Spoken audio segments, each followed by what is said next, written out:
A paz do Senhor, irmãos. Eu estou com muita saudade de todos, saudade de nos reunirmos. Sabemos que temos que ter paciência e perseverança neste tempo. Tenho evitado maior contato. Sabemos que podemos ser vetores, transmissores sem sabermos e não queremos negligenciar em momento nenhum. Saibam que eu estou sempre à disposição de todos para ouvi-los, orientá-los, atendê-los na igreja, com todo cuidado, cautela. Por isso fica a minha notificação a todos que precisem de alguma coisa, eu permaneço à disposição de todos. Então não se constrange, irmão, seja por telefone, seja presencialmente, nos encontrarmos na igreja, para qual assunto ser tratado, orientação pastoral, qual seja. Então não se iniba. É verdade que não queremos permanecer ou nos conformar com este formato das orações serem pelo vídeo e das ministrações serem pelo vídeo. Não queremos nos conformar a isso. A necessidade presencial, a comunhão, ela é fundamental. Né? A ligação que nós temos, convívio, a ministração mútua que existe na comunhão. Tudo isso é ingrediente em razão do crescimento, do aprendizado, do desenvolvimento espiritual de todos nós, o amadurecimento. Nós não vamos aprender do amor de forma virtual, nós vamos aprender do amor uns para com os outros, convivendo fisicamente. Será muito cômodo, ou seria muito cômodo, amarmos uns aos outros virtualmente. Não. Por isso, oremos para que logo, breve, estejamos juntos para o aprendizado e caminhada da qual nós, na mesma vocação, olhamos para o autor e consumador da nossa fé, Jesus Cristo. Irmãos, neste domingo, eu tenho uma palavra no meu coração, que já está há alguns dias aqui, sendo triturada, regurgitada, eu diria. Lá em Mateus, capítulo 14, eu quero ler com vocês a palavra do Senhor, lá em Mateus 14, do versículo 22 em diante. Diz assim, é um texto do nosso conhecimento. Logo a seguir, compeliu Jesus os discípulos a embarcar e passar adiante dele para o outro lado, enquanto ele despedia as multidões. E despedidas as multidões, subiu ao monte a fim de orar sozinho. E caindo a tarde, lá estava ele só. Entretanto, o barco já estava longe, em muitos estádios da terra. Açoitado pelas ondas, porque o vento era contrário, na quarta vigília da noite, foi Jesus ter com eles, andando por sobre o mar. E os discípulos, ao verem-no andando sobre as águas, ficaram aterrados e exclamaram, é um fantasma. E tomados de medo, gritaram.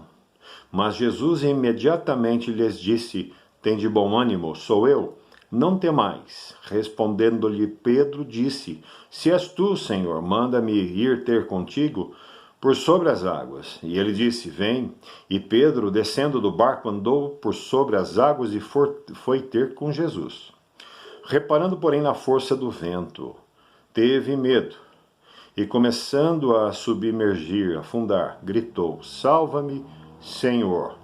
E prontamente Jesus, estendendo a mão, tomou e ele lhe disse, homem de pequena fé, por que duvidaste? Vamos orar. Vamos agradecer ao Pai. Obrigado, Jesus. Obrigado por todo aprendizado que o Senhor tem nos ensinado neste tempo. Quanto aprendizado, Deus. Primeiro, aprendendo a lidar conosco, cada um consigo mesmo, suas limitações, paciência, a ociosidade, a ansiedade, mas sabemos bem que em tudo o Teu Espírito está trabalhando em todos nós.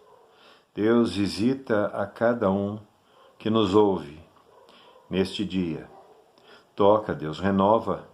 Ó Deus, em nome de Jesus, que aquele que se encontre neste momento abatido, cansado, sobrecarregado, seja aliviado, confortado, tocado pelo Teu Santo Espírito, Pai. Deus, não vamos ficar pelo caminho. Nós vamos continuar até o tempo do qual o Senhor nos chame, do qual o Senhor nos arrebate. Nós vamos continuar andando por fé.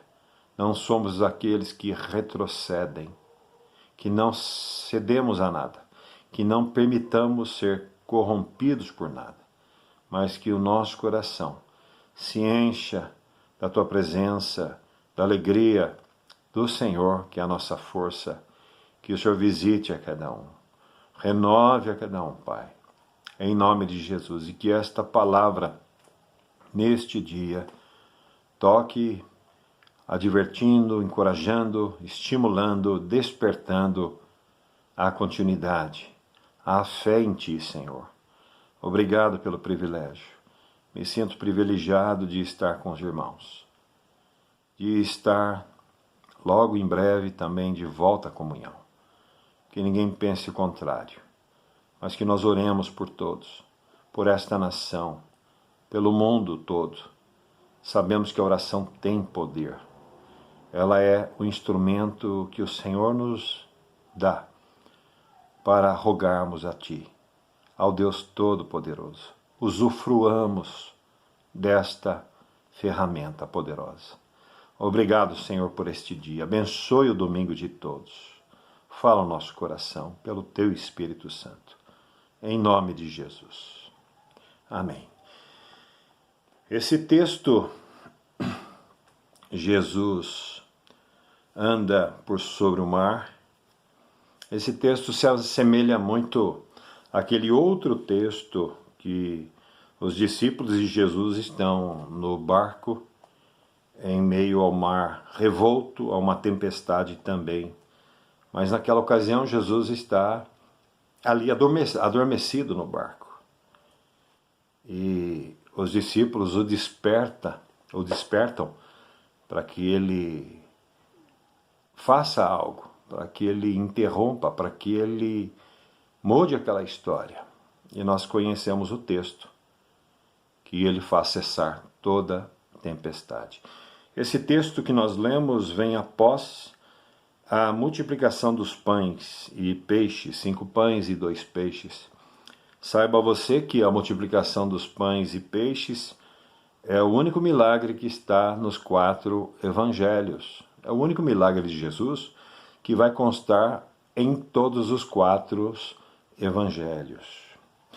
E sabemos que esse texto que li há pouco, do 22 ao 31, é um texto muito conhecido. Mas algo diferente me chamou a atenção para nós aqui refletirmos, meditarmos, ainda que breve. Vou ler novamente do 22. Logo a seguir compeliu Jesus os discípulos a embarcar e passar adiante dele para o outro lado, enquanto ele despedia as multidões. E despedidas as multidões, subiu ao monte a fim de orar sozinho. E caindo a tarde, lá estava ele só. Entretanto, o barco já estava longe, a muitos estádios da terra. Significativo porque era bem distante. Açoitado pelas ondas, porque o vento era contrário. Em meio ao mar revolto, uma tempestade, vento. Na 4ª vigília da noite, diz o versículo 25, significando entre as 3 e 6 horas da manhã. Já alta madrugada, entre 3 a 6 da manhã. Foi Jesus ter com eles andando por sobre o mar. E os discípulos, ao verem-no andando sobre as águas, ficaram aterrados, amedrontados, apavorados, e exclamaram: é um fantasma! E tomados de medo, gritaram. Primeira coisa que eu vejo nesse texto que nos chama a atenção: algo que é recorrente também a todos nós. O medo nos faz pensarmos ou até vermos coisas, imaginarmos coisas, pensarmos coisas. E medo não leva a pensarmos ou imaginarmos coisas boas. O medo não nos faz pensarmos em coisas boas. E é nesse momento que a nossa alma estremece, ficamos aterrados com o medo, em virtude do medo, que nos causa pensamentos que não são construtivos.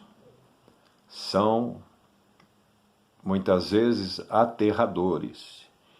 E o que me chama a atenção de uma forma curiosa é pensarmos que estes homens rudes, homens formados, homens que enfrentavam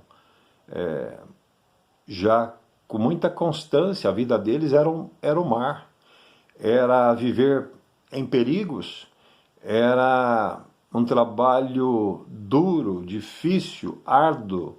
Com certeza já haviam enfrentado muitas tempestades e muitos momentos que os afrontaram, com certeza. E é curioso porque pensaram em fantasma, algo místico e que vem do coração, vem do que se aprende ouvindo ou vivendo.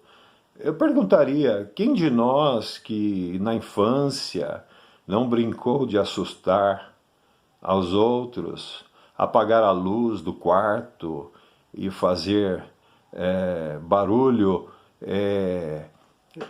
trazendo medo às pessoas, às brincadeiras, os colegas? Quem de nós não brincamos de fantasmas? O medo muitas vezes ele quando nós produzimos o medo na infância entre brincadeiras, ele é divertido, ele é algo que nós gostamos de fazer daquele tempo de brincadeira um momento de medo, entendamos, saudável. Quem que nunca brincou de colocar medo um no outro, apagando a luz, ou em momentos de assustar, brincadeiras de pega-pega, esconde-esconde no escuro. Então, o medo nos atrai, muitas vezes, de uma forma brincalhona, descontraída. E é interessante pensar que os discípulos tinham isso no coração, associar o vislumbre, ou a silhueta de Jesus vindo, andando pelo mar, a fantasma. Então isso nos mostra que eles tinham uma história também, mística no coração destes discípulos, destes homens rudes, do qual agora estavam verdadeiramente amedrontados. E o medo aí trazendo visões, pensamentos. Assim somos nós também. Eu quero lembrar que João, na primeira carta, ele vai dizer que o amor lança fora todo medo.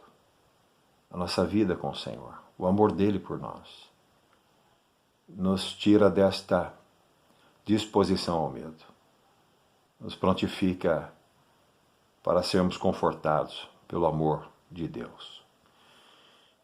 Esta é uma curiosidade, um apontamento até aqui.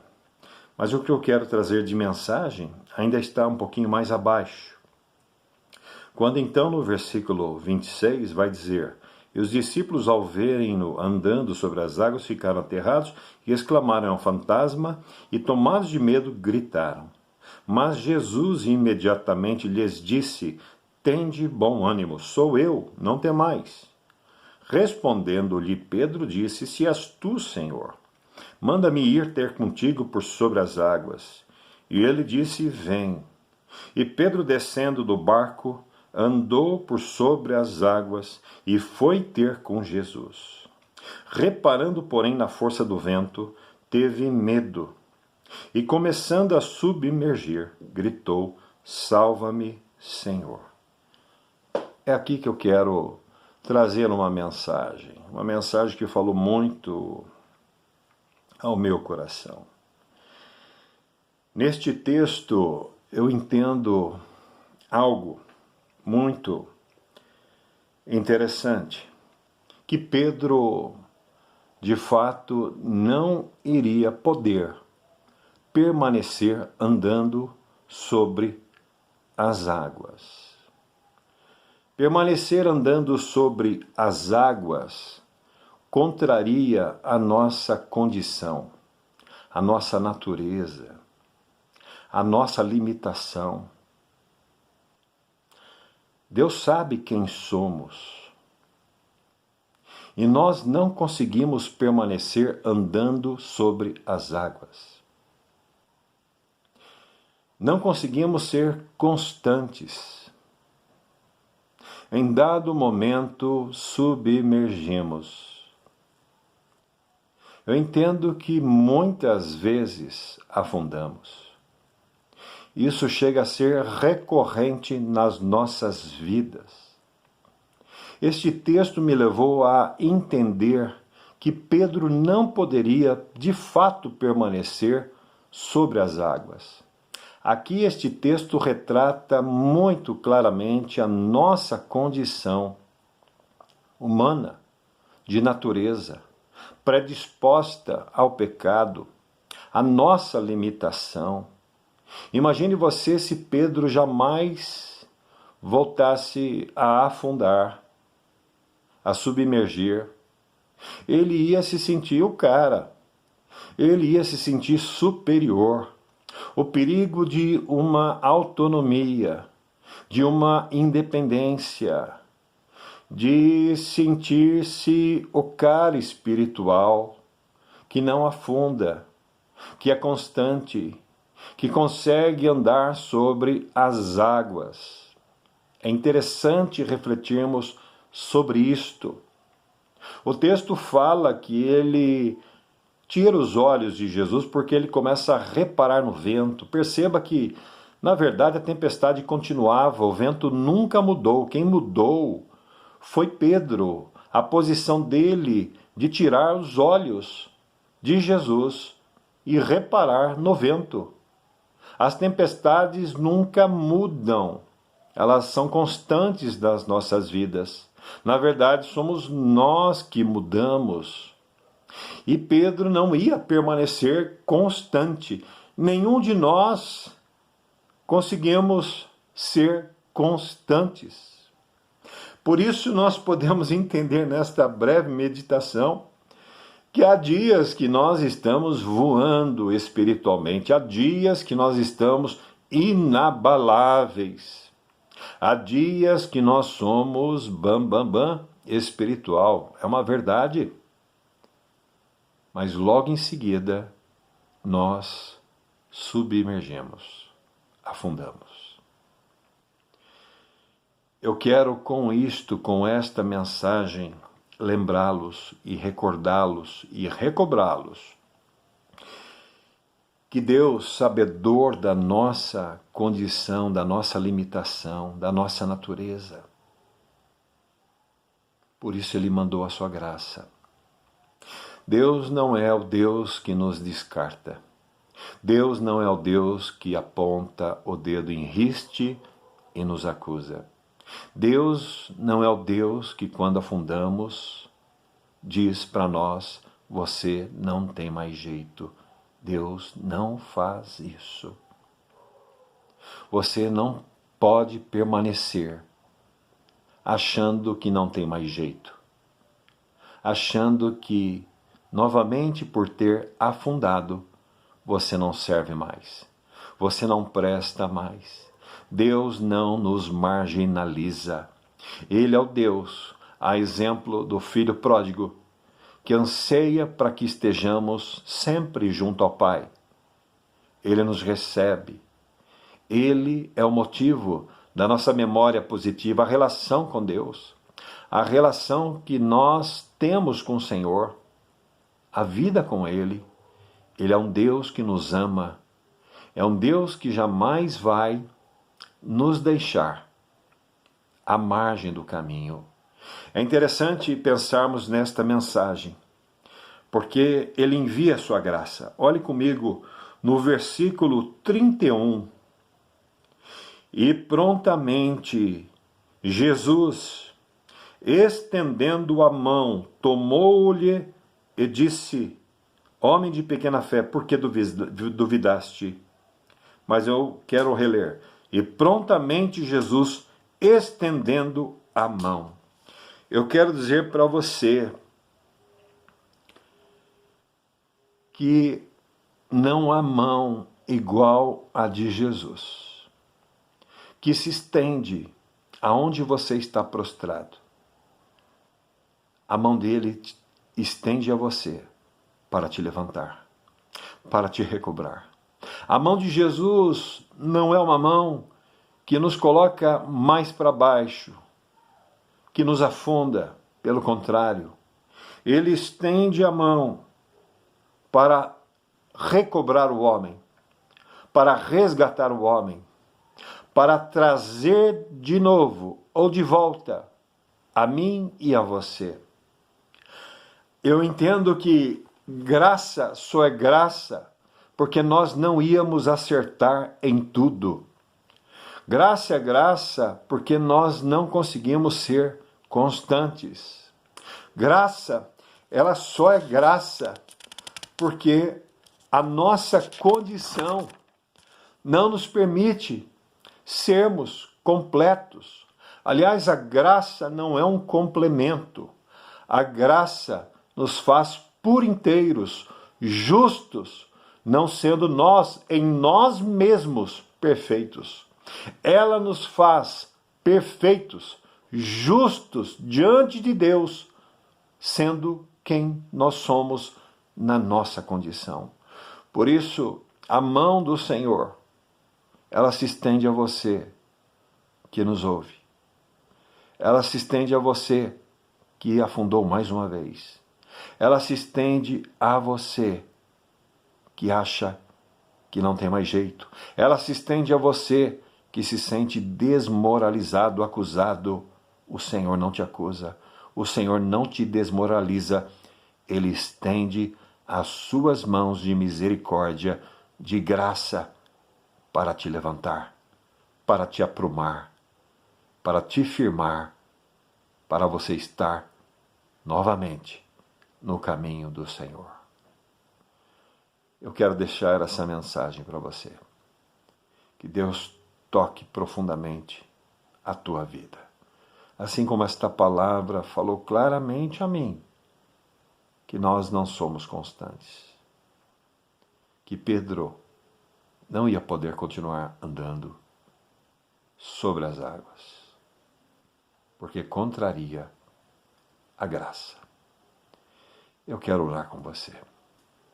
Senhor, quem nos ouve neste dia, eu sei que esta mensagem da tua parte, ó Deus, vai de encontro e visita cada coração, a saber que na nossa condição a tua graça veio para nos levantar, nos restaurar, nos tirar do tremedal de lama. Ó Deus, quantas são as vezes que nós incorremos em tantas coisas que te desagrada, até no pecado, afundamos. Há dias que nós estamos caminhando muito bem sobre as águas, mas logo em seguida, Senhor, as distrações, as atrações, aquilo que nos chama a atenção, nos leva a tirarmos os olhos do Senhor e assim afundamos. Mas Tu és o Senhor, Tu és a graça, pois aonde abundou o pecado, superabundou a Tua graça. Senhor Jesus, sei que as Tuas mãos, os Teus braços, as Tuas mãos, estão estendidas para levantar esta, aquele, aquela outra. Por isso, obrigado pela tua misericórdia. Obrigado pelo teu amor. Refaz cada um. Levanta-nos nesta manhã, neste dia, pelo teu poder, pelo teu espírito. As tuas mãos não possuem dedos de acusação, mas as tuas mãos são mãos de graça, de misericórdia. Eu te agradeço, Pai. Abençoe a todos. Fica conosco e nos conduz neste caminho eterno. Assim seja, em nome de Jesus. Amém. Muita saudade de todos vocês. Continuemos orando, participando virtualmente. Amo a todos vocês. Contem comigo. Um grande abraço. Nesta graça que nos refaz, nos apruma e nos ama. Em nome de Jesus. Amém. Amém.